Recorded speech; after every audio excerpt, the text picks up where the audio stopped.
What's that sound? It's for amusement only, the EM and Bingo Pinball Podcast. Welcome back to For Amusement Only. This is Nick Baldridge. A reminder that the York Show is coming up very soon. I am surprised that I'm not halfway up there already. I'm really excited. It's October 9th and 10th, Friday and Saturday, at the York Fairgrounds in York, Pennsylvania. They're at the Old Main Hall, which is a big space, and it was pretty much full last year, and from what I hear, they're on track to be pretty much full this year, and there will be an awful lot of bingo representation there. Also, I'll be there with bingos in tow, of course, but we'll be running a contest. Anyone who can make a 4 or 5 in a line on any of the bingos there will be able to win a chance to get an autographed copy of one of the Bally Bingo pinball books. So please come by, play some bingo, say hello, and compete against a machine and see if you can win. Now, I'll be running this contest until I run out of books. So, it's not, unfortunately, an unlimited supply. But, for tonight's topic, I got an email from Tim, who had mailed previously regarding the Lonnie Irving pinball machine song. And he says, "Hi Nick, it's Tim again, the guy who talked with you a while back on the Lonnie Irving song. I was just playing my Williams Strataflight, which besides having an absolute great set of pop bumpers with awesome action, reminded me of the superiority of the Williams Same Player Shoots Again light and cancellation feature. I always liked how the light stayed on for this feature after you lit this and until the next point was scored on the subsequent extra ball. This is great as the light is on when the ball is kicked back out to the shooter lane. Bally and Gottlieb, in comparison, turned off the light on a drain. Of course, on these, the player unit wouldn't change to the next player in a multiplayer game, but it's still easy to accidentally miss this and play the next player's ball on multiplayer games. I've never researched the wiring differences on how Williams achieved this staying on, but I'm guessing a hold-in with the ball index relay? My Spanish Sagasas and Sonics filled with Williams innards, of course, do the same and are absolutely some of my favorite EMs. Anyway, keep up the shows and hope you can cover this sometime in the future."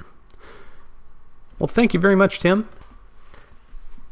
I responded and let him know that on several of the Williams games, there's actually a shooter lane switch, which would disable that extra ball light. And I told him I would look up the schematics on Strataflight and see if I could figure out what exactly was going on. Well, Tim wouldn't take that lying down, and he actually sent me a copy of the Strataflight schematic with labeled areas with what he thought was going on. So he says,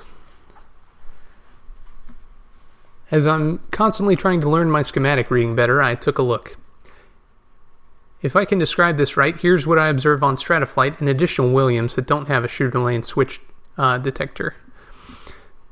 Number 1, the player achieves Same Player Shoots Again, usually lighting something on the playfield and back box. Number 2, ball drains. If machine has bonus, it counts down. Ball is then kicked back out to the shooter lane without incrementing the ball counter or player unit. Same Player Shoots Again remains lit. Number 3, when the ball is projected into play, there's no ball gate switch, as I've seen on some older Ballys, but instead Same Player Shoots Again stays on until the player scores any switch or tilts the game. Again, this contrasts with Bally and Gottlieb, where immediately after the ball drains, the bonus counts down, and if you've achieved extra ball, the light goes out when the kicker from the out hole puts the ball into the shooter lane. It's a minor difference, but I find the Williams design just fantastic. I'm personally a Bally guy who grew up on Williams EMs, though." And he asks for my thoughts. So I'm looking at the snippet of the schematic for Strataflight, and particularly the area, I don't have any context alphabetically, but it is on the side labeled score motor and between 2 and 3. And thank you, Tim, for doing all that research. You're making my life a little too easy. I could get used to that. So, Tim had labeled the schematic at points where he thought he could see what was going on. And in this particular instance, what he'd labeled is a normally closed switch on the 100-point relay, and then a normally open switch on the extra ball relay. Now, what you see in that particular area is if you score 10, 100, or 1,000 points, it's going to open up the path to that extra ball relay switch, and therefore open up the path to the extra ball relay coil, which would open it up. But, as I told him, there are actually two different paths. So if you look at the extra ball relay, which again is kind of the squiggly line on the right-hand side, in between the tilt relay and the 1A relay, if you follow that back to the left and down, you'll see the extra ball relay switch. That's the lock-in switch I was talking about. Then the 10, 100, and 1,000 point relay. Also in that circuit is the ball index relay, which is normally open. So the interesting thing, if you'll recall, is that there's a secondary path to that extra ball relay.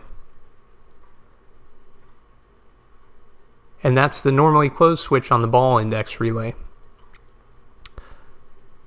If you look at that particular path, it's a little easier to see due to the way that it's drawn.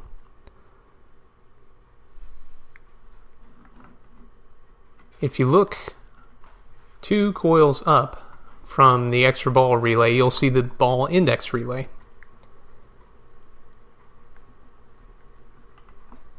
And you carry that over to the left.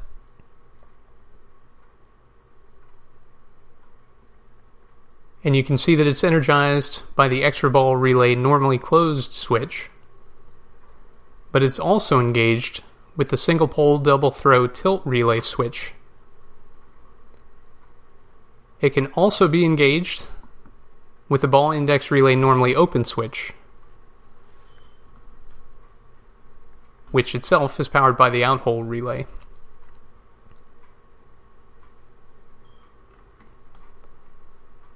Now that's a lock-in switch for that relay. That normally open ball index relay switch. But if you look further up the circuit, you'll see the extra ball relay normally closed switch. It's important to know the state of the machine as the schematic is drawn, and that's with the extra ball relay not active. So when you have an extra ball, that switch is open instead of closed, and the ball index relay holds in due to one of the other 2 paths. So when the out hole kicks the ball out, the ball index relay drops out, closing the normally closed ball index relay switch I mentioned.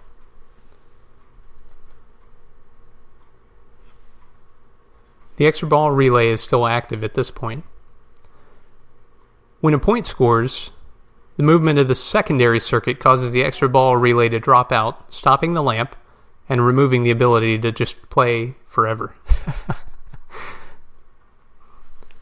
Now, you can see how the points are scored if you follow that ball index relay over. You have the 10, 100, and 1,000 point relays with normally open switches. So when those relays change state, those are going to close. And that provides current through the extra ball relay normally closed switch to the ball index relay. But remember, that switch is open on the extra ball relay until you score a point.